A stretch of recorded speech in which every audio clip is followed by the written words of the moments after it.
नमस्कार। हम लोग गीता और ज्ञानेश्वरी देख रहे हैं। तो आज छठवां अध्याय और 33, 34 और 35वां श्लोक है। और इसमें अर्जुन कह रहे हैं, पूछ रहे हैं श्री कृष्ण को कि मन को उसका चंचलत्व नष्ट करके भगवान के मार्ग पे कैसे लाने का। बहुत बढ़िया। अर्जुन उवाच यूयम योगस्त्वया प्रोक्तः साम्येन मधुसूदन एतस्याहं न पश्यामि चंचलत्वात् स्थितिम स्थिराम। उस स्थिति में स्थिर कैसे रहने का। वैसे पूछा जाए तो योगी स्थिति में कैसे स्थिर रहने का, ये वो पूछ रहा है। चंचलम ही मनः कृष्ण प्रमाथि बलवद दृढ़म तस्याहम निग्रहम मन्ये वायो रिवी सुदुष्करम सुदुष्करम। तो अर्जुन पूछ रहे हैं कि हे मधुसूदन, हे श्री कृष्ण, हे यादव, ये हे सखा, कैसे कैसे उनको बोला है। वैसे अर्जुन को भी ऐसे कुंती पुत्र, हे महाबाहो, फिर हे पांडव, क्या क्या है। ये देखो कितना क्या बढ़िया सख्य उनमें, देखिए। तो ये पूछ रहे कि ये जो आपने समदर्शन कहा है कि योग रूप से आपको हर जगह भगवान दिख सकता है, हर व्यक्ति, हर शक्ति उस चीज से, भगवान से बनी है, कैसे समझने का, कैसे रहने का। क्योंकि मन तो चंचल है। अब भी इधर है, कभी दूसरे क्षण में वो दूसरे गैलेक्सी में भी जा सकता है, नहीं दूसरे विश्वों में भी जा सकता है, कहीं भी जाता है, कहीं भी कुछ भी करते रहता है। तो मन स्थिर नहीं रहा तो कैसे करने का। और इसलिए समर्थ रामदास ने मनाचे श्लोक, मन को सबसे पहले अपने वश में किया। जितम जगत के न मनो ही ये ना। किसने जगत जीता है? जिसने खुद के मन को जीता है। ये भी एक कहावत है संस्कृत में।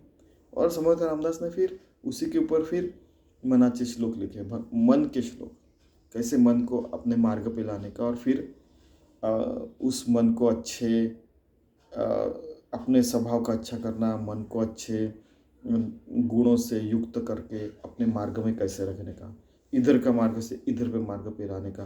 कैसा यहाँ पे मैं हूँ, यहाँ पे भगवान है, एक एग्जाम्पल दे रहा हूँ। तो वह कैसे फट से जाके मिल जाने का भगवान को। वैसे देखा जाए तो आप देखिए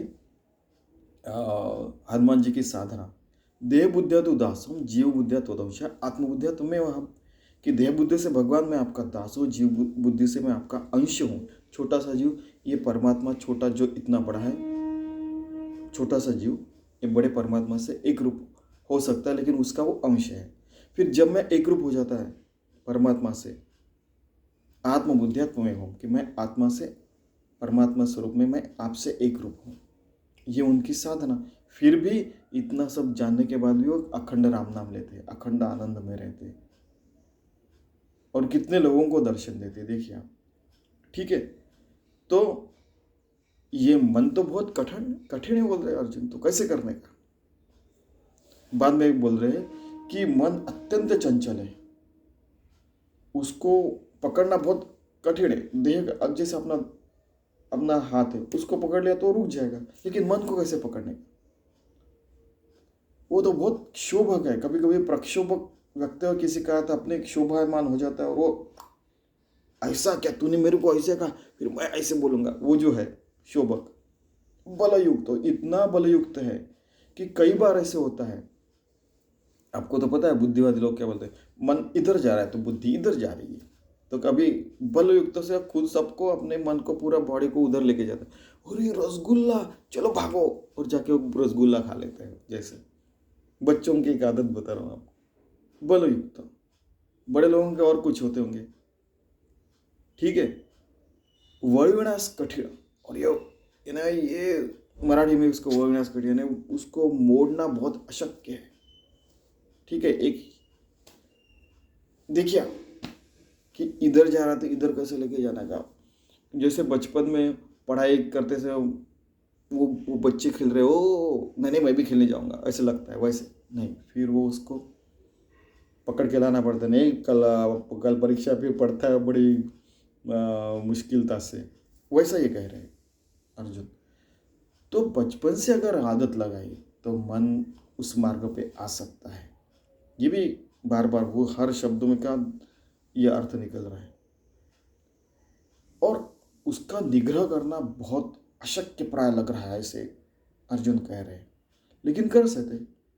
अब देखिए, सच पूछा जाए तो जो आदत लगाए उसके आदत का निग्रह होने लगता है, तो उसको अच्छी आदत लगाए तो वो अच्छे मार्ग पे क्यों नहीं चलेगा। सीधा सीधा यहाँ वायु को पकड़ने जैसा है मन को पकड़ने, वायु को पकड़ना जितना कठिन है उसको मन को पकड़ना भी उतना ही कठिन है। कई बार तो ये कहते हैं कि वायु को भी पकड़ लूंगा मैं, उसके पास वायु अस्त्र है, लेकिन मन पकड़ना बहुत कठिन है। तो कैसे करना श्री कृष्ण, ऐसे अर्जुन पूछ रहे हैं। ठीक है, क्या होता है कि बचपन से जो आदत लगाई वही इम्पोर्टेंट रहता है। जैसे ये सारी चीज़ें आने वाली है कि आप ओलंपिक मेडलिस्ट लीजिए, 10-10, 15-15 साल तक वो स्विमिंग की, दौड़ने की, जंप मारने की, फुटबॉल खेलने की, ये सारी प्रैक्टिस करते रहते हैं और तब वो ओलंपिक मेडल मिलाते हैं। वैसे आपको वो ग्रीक फिलॉसफी की कहानी है कि क्या होता है कि उस समय भी ऐसे था कि 8 साल का बच्चा होने के बाद अपने यहाँ पे कुछ था, उनके यहाँ पे सिमिलर चीज़ थी कि जैसे गुरुकुल में भेजते, जैसे 6-7 साल के होने के बाद जैसा था वैसे, तो वो वैसे उतने साल का हो जाता है। तब से उसके पिताजी उसको बोलते कि आज से हम लोग एक काम करेंगे। तो बोलते क्या, वो गैया को बछड़ा हुआ ना, उसको तू हर रोज सुबह दोपहर शाम को उठा के लेके आते जा। ठीक है, बस इतना ही बोलता है। अब भी लेके आता हूँ, उठा के लाता है, छोटा सा बच्चा हम करते रहते हैं, वो लेके आता है। अरे लेके आया, रखता है, नहीं अभी जाके फिर से रख के, फिर से उठाता है, ऐसे ऐसे दोनों हाथ में ऐसे प्यारे बच्चे के जैसे वहाँ पे जाके रख देता है। हर रोज 8 साल करो, 6 साल करो, फॉर एग्जाम्पल 8 साल का हम लोग लेते हैं, 6 साल थोड़ा कम ही हो जाता है। तो ऐसा फिर वो 20 साल का जब तक होता है तब तक वो तो बछड़े को उठाता है और लेके आता है। लेकिन वो बछड़ा नहीं रहता ना, अभी 20 साल का हो गया तो 12-13 साल यानी वो ये पूरा बैल ही हो जाता है। तो सुबह वो बैल को उठा के लाता है, फिर जाके रख देता है, फिर से उठा के लाता है, फिर से जाके रखता है, फिर से उठा के लाता है, फिर से रख देता है, 20 साल होने तक। फॉर एग्जाम्पल हम उदाहरण ले रहे हैं। एक दिन क्या होता है कि वहाँ पे एक राजा बोलता है कि चलो देखते कि अपने राज्य में सबसे पहलवान कौन है। तो सब लोग आते हैं, कोई ये इतना उठाता है, कोई उतना उठाता है, कोई बोरा उठाता है ऐसे एक हाथ में 100 किलो का ऐसे उठाता है फॉर एग्जाम्पल। तो ये इसके पिताजी हैं, वो बोलते हैं कि बस इतना सा। महाराज मैं बताता हूँ कि मेरा बच्चा सबसे स्ट्रांग है पूरे अपने साम्राज्य में। वो बोलता कैसे, आपको बताता हूँ, थोड़ा धैर्य रखना पड़ेगा। बोले ठीक है, दिखा है मुझे। अपने बच्चे को बुलाता है और बोलता कि जब बैल को भी लेके आओ, तो बैल को भी लेके आते हैं। तो बैल ऐसा 100 मीटर तक दूर रखते हैं और बच्चे को बोलते हैं बच्चा इधर आओ, महाराज को प्रणाम करो। महाराज को प्रणाम करता है, फिर वो जाओ बैल को लेके आए। वो बैल को ऐसे उठाता है और लेके आता है। जाओ बैल को रख के आओ, जाके रख के आता है। सब लोग तालियां बजाने लगते हैं। ये फिर महाराज पूछते थे ये हुआ कैसे? हमको पता ही नहीं। कई बार ऐसे होता है कि जैसे भी बहुत सारे लोग रहते हैं, ओलंपिक में मेडल मिलने के बाद उनका नाम पता चलता है। सच बोल रहा हूँ कि नहीं? तो उन्होंने उस समय बताया कि जब ये 8 साल का था, हम लोग 8 साल अभी ले रहे हैं, 8 साल था, उसको हर रोज पता था कि सुबह वो बछड़े को उठा के रख के आओ, दोपहर में और शाम को, ऐसे 3 बार ये करता है। और उसको ये बताया मैंने कि इसके लिए जो भी खाना खाना है खाइए, मैं आपको दूंगा, क्योंकि उनकी खेती तो वो जो भी है सारा पकाते थे और खाते थे। फिर सब लोग तालियां बजाते। फिर वो उनके साम्राज्य का सबसे स्ट्रांग आदमी, सबसे बलशाली व्यक्ति करके वो डिक्लेयर होता है। लेकिन उसके लिए ऐसी साधना करनी पड़ी उसको। बचपन से अगर ऐसे किया कि मन को निग्रह किया, अच्छे मार्ग पे रखा, तो क्यों नहीं हो सकता ऐसे? श्री कृष्ण भी बोलने वाले हैं। ठीक है, अभी एक प्रश्न जो पूछा अर्जुन ने, अर्जुन उवाच योयम योगस्त्वया प्रोक्तः साम्येन मधुसूदन एतस्याहं न पश्यामि चंचलत्वात् स्थितिं स्थिराम् चंचलम ही मनः कृष्ण प्रमाति बलवदृढ़ तस्याम निग्रह मन्ये वायुरिव सुदुष्करम। कि हे मधुसूदन, हमने देखा है कि मन बहुत चंचल रहता है, उसको कंट्रोल करना बहुत मुश्किल है। कभी कभी इतना चंचल, इतना क्षुभक, इतना वाम मार्ग पे लेके जा सकता है बलयुक्त से कि इसको फिर से मार्ग पे लाना बहुत कठिन रहता है। तो इसका निग्रह कैसे करना, ये तो कठिन लग रहा है, तो आप बताइए। अभी ज्ञानेश्वर महाराज भी ये बहुत अच्छी तरीके से समझा के बताते हैं। अर्जुन म्हणे देवा, तुम्ही सांगा की रामुचिया कणवा, परी न पुरोजी स्वभावाक मनाचिया। मन का स्वभाव ऐसा है, वो चंचल है, तो उसको कैसे इस मार्ग पे लाने का। तो सबसे बढ़िया क्या है कि बचपन से लाने का। हे मन कैसे केवड़े, ऐसे पाहो म्हणो तरी न सापडे, एरवी रहाटावया थोड़े त्रैलोक्य या। कि ये अपने हाथ में तो नहीं आ सकता, जैसे हाथ पकड़ सकते लेकिन मन को नहीं पकड़ सकते। ठीक है, रहाट है, हरदम वो ऐसे ऐसे घूमते रहता, कुछ भी विचार चलते रहते, कुछ भी चलते रहता है। और उसका स्वभाव तो ऐसा है कि वो त्रैलोक्य घूम के भी आ सकता है। अब भी यहाँ पे है तो दूसरे क्षण में वो करोड़ों गैलेक्सीज, यानी हजारों लाखों करोड़ों विश्व के परे भी जा सकता है। म्हणून ऐसे कैसे घडेल, जे मरकट समाधी येईल, का राहे म्हणत लिया राहिलं महावातू। कि ऐसा हो सकता है कि एखादे प्राणी को आपने समाधि के लिए बैठा दिया, ऐसा हो जाएगा। मनुष्य भी एक प्रकार से प्राणी ही है ना। ठीक है, महावातु जैसे चक्रवात तूफान है, उसको पकड़ने जैसे हो गया। इसको कैसे कंट्रोल करने का। जे बुद्धी ते सळी, निश्चया ते टाळी, धैर्यसी हातफळी मिळूनी जाए। बुद्धि कभी कभी इधर जाती है, मन इधर जाता है, मन खींच लेता, हम अपने मार्ग से ढल जाते हैं। धैर्य भी अपना खो देते हैं। आपको बताया ना, पिताजी मिलिट्री में थे तो कभी कभी बहुत जगह हम जाते थे फॉर एग्जांपल। तो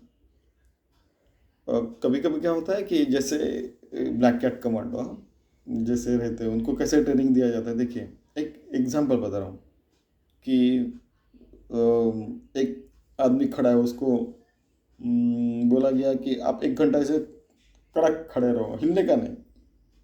ठीक है, उसके सामने आएंगे, ये इसको रसगुल्ला अच्छा लगता है, वो ऐसे बाटी लेके आएंगे, रसगुल्ला बहुत अच्छा है उसके मुंह को पानी छूटेगा। फिर बोलते नहीं, इसको समोसा अच्छा लगता है, हाँ समोसा बहुत अच्छा, ये थोड़ा सॉस डाल रहे हैं, बिल्कुल थोड़ा सा डिस्टर्ब, एक मजाक से हम देख रहे हैं। तो क्या होता है कि कई बार ऐसे होता है, बचपन में भी आप देखिए, पढ़ाई करते समय कोई बच्चे खेलते रहेंगे तो हमको लगता है कि खेल क्या, नहीं नहीं नहीं, लेकिन पढ़ाइए, कल पर एग्जाम है तो पढ़ाई करना पड़ता है। तो वैसे मन को हमने उसको ऐसे मार्ग पे रखा तो हम लोग उसको अच्छे गुण ला सकते, सात्विक बना सकते, और वो फिर समाधि, हर क्षण कैसे भगवान में के प्रति समर्पित करने का, कैसे कम का कर्म ही पूजा, ये सब कर सकते हैं हम लोग। ठीक है, जी बुद्धि ते सळी, निश्चय ते टाळी, धैर्यसी हाथवे मिळून जाए, फिर उसको मार्ग पे ला सकते। वैसे पूछा जाए तो जे निरोधले घे उवावो, जया संयमुच होय सावावो, ते मन अपुला स्वभाव सांडील काय। मन का चंचलता स्वभाव, तो उसका स्वभाव हम बदल नहीं सकते। ये बार बार श्री कृष्ण को अर्जुन कह रहे हैं। दाही दिशा यानी मिळून जाय, हां एक हे विवेकाते भुली, संतोषाची चाड लावी, वैसेची तरी हिंडवी दाही दिशा। कि विवेक भूल जाता है अच्छा क्या बुरा क्या है, मन संतोष भूल जाता है, और बैठे बैठे वो हजारों आकाशगंगा घूम के आ सकता है। दाही दिशा, कई लोग कहते हैं कि दाही दिशा जैसे है ना, पूर्व पश्चिम उत्तर दक्षिण आग्नेय वायु नैऋत्य ईशान्य और ऊर्ध्व और अधर, 10 दिशा अपने यहाँ पे।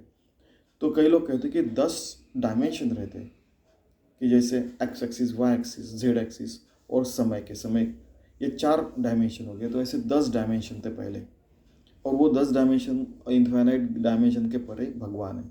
इसलिए वो वृक्षात से ही पान हाले जाती सत्ता, वो जो पत्ती हलती है पेड़ की, वो भी भगवान कंट्रोल कर सकता है, ये उसकी सत्ता रहती है। ठीक है, तो ये वृक्ष के पत्ते के से मुझे एक एग्जाम्पल याद आया। एक बार क्या हो गया कि जैसे टीनेजर 13, 14, 15, 16, 17, 18, 19, 13 से 19 वय वर्ष तक हमारा मन बहुत दृढ़ ये रहता है, कि बहुत बलशाली रहता है, कि वैसे देखा तो कुछ भी कर सकता है, उसने डिसाइड किया था। तो एक नया सन्यासी रहता है, उसने सन्यासी बनने का निश्चय कर लिया रहता है, भव्य वस्त्रधारी रहता है और वो एक पेड़ के नीचे ऐसे मेडिटेशन करने के लिए बैठता है। थोड़ी देर के बाद में कुछ पंछी आते, चिव चिव ट्याव ट्याव काव काव कुछ भी बोलते, तो होता है चुप, मैं यहाँ ध्यान को बैठ रहा हूँ, तो आप भागो यहाँ से, मुझे ध्यान को बैठने दो। अभी वो तो पंछी है, फिर से आते चिव चिव टिव टिव क्या क्या करने लगते हैं। दूसरे बार बोलते हैं, तीसरा वैसे देखते हो तो भस्मसात हो जाते हैं, नीचे गिर जाते हैं। ठीक है, फिर वो 2-3 घंटा कुछ जो है वो भी मेडिटेशन ध्यान धारणा करता है और फिर भवते भिक्षाम देव कह के वो अपने भिक्षा मांगने जाता है। आपको तो पता है एक वस्त्र उनको साल भर यूज़ करना पड़ता है और भिक्षा मांग के 5 घर कितने घर करके वो उनको भिक्षा मांग के जीना पड़ता था, जिसके कारण उनका समाज से संबंध भी ना टूटे और नम्र भी रहे, क्योंकि हाथ फैलाने आने आपको नम्रता रखनी पड़ेगी। ठीक है, तो क्या होता है कि 2-4 घरों के बाद उसको भिक्षा मिलती है, 5 घर में करते हैं फॉर एग्जांपल, 4 होने के बाद 5वें घर में आता है जैसे ही, तो बोलते हैं भवती भिक्षाम दी। और उस समय घर ऐसे रहते थे कि पहली खोली, दूसरी, तीसरी, चौथी और गेट ऐसे आर पार दिखते थे और उनका तुलसी वृंदावन भी बाहर से दिखता था, क्योंकि बच्चा दौड़ के आया तो पैर धो के आएगा तो जाके तुलसी वृंदावन को प्रणाम करेगा, भगवान को प्रणाम करेगा, बाद में सबको प्रणाम करेगा और फिर अपने घर के सारे काम करेगा, कहीं से भी बाहर से भी आए तो। फॉर एग्जांपल एक बता रहा हूँ, तो भविष्य भिक्षाम दी कहते हैं, तो पहले कुछ कोई आवाज़ नहीं देता है, हाँ ना कुछ भी नहीं कहता है। तो उस समय उस घर में एक पतिव्रता स्त्री रहती थी। देखिए अपने यहाँ पे मैं ऐसे लोगों से मिला भी हूँ कि पतिव्रता अच्छा अपना काम करके भी एक पतिव्रता स्त्री आत्मज्ञानी हो सकती है। एक ज्वलंत उदाहरण ये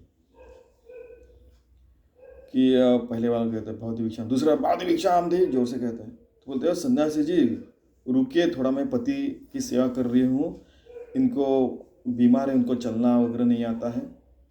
अब देखिए तीसरा भवती भिक्षाम दे, समझता नहीं क्या सन्यासी आया है और आप भिक्षा नहीं दे रहे, तो अपने पतिदेव को बोलती है, पतिदेव हंसते हैं, मुस्कुराते हैं ऐसे, यानी दोनों आत्मज्ञानी व्यक्ति। अब देखिए तो बोलते हैं ठीक है, जाते हैं थोड़ी सी जो भी रोटियां सुबह पकाई है वो उठाती है जाती है, तो वो बोलता है कि सन्यासी को भिक्षा नहीं देती, आपको मैं शाप दे दूंगा। ये भिक्षा देती है, सन्यासी महाराज मैं पतिव्रता स्त्री हूँ, मेरे पतिदेव बीमार है, उनको चल फिर नहीं सकते, उनकी सेवा कर रही थी, और मैं वो पंछी नहीं हूँ जो भस्मसात हो जाएंगे कटाक एकदम वो पंछी नहीं, वो भस्मसात, वो एकदम अरे ये क्या हो गया, क्या सुंदर, इनको कैसे पता, मैं तो इतने 10 किलोमीटर दूर जंगल में अपना ये कर रहा था और यहाँ बैठे बैठे इनको कैसे पता चल रहा है। शाप देने की जब बारी है तब ये माता उसको बोलते हैं, पुत्र जैसे रहता है वो 19-20 साल का लड़का, 17-18 साल, उसको पता चलता है कि यार केवल ध्यान धारणा करने से जंगल में जाके आत्मज्ञानी नहीं हो सकती, इवन पतिव्रता स्त्री भी आत्मज्ञानी हो सकती, तो माफी मांगता है। यानी आप देखिए कि आज तक किसी को पता नहीं था कि ये व्यक्ति आत्मज्ञानी है करके, इसको सारी चीजें समझती है। कौन? ये पतिव्रता स्त्री। उसने जब बोला शाप दूंगा और अच्छे काम करते थे तब उस समय उन्होंने अपनी शक्ति का उपयोग किया, लेकिन स्वामी जी कहते थे कि ऐसी शक्ति उपयोग करने के बाद बहुत नुकसान होता है, लेकिन उसके भलाई के लिए किया। बाद में कि उसके घर में बहुत लोग आए, उसकी भलाई की वगैरह से उनको सन्यासी ने अपने पास रखा और ये पतिव्रता स्त्री ने अपने पास रखा, उसको पुत्र के समान।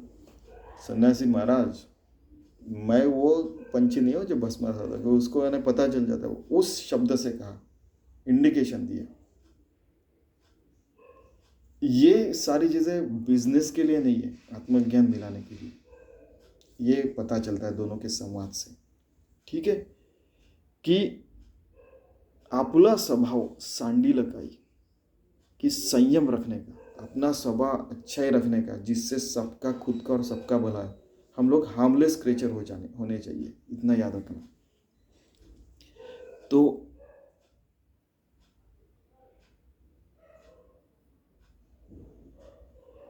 मन, उसके बाद में जे निर्वृल ते घेवावे, ज्या संयमुची होय असावं, हे मन आपला स्वभाव सांडी लागाय, स्वभाव ऐसा करना चाहिए.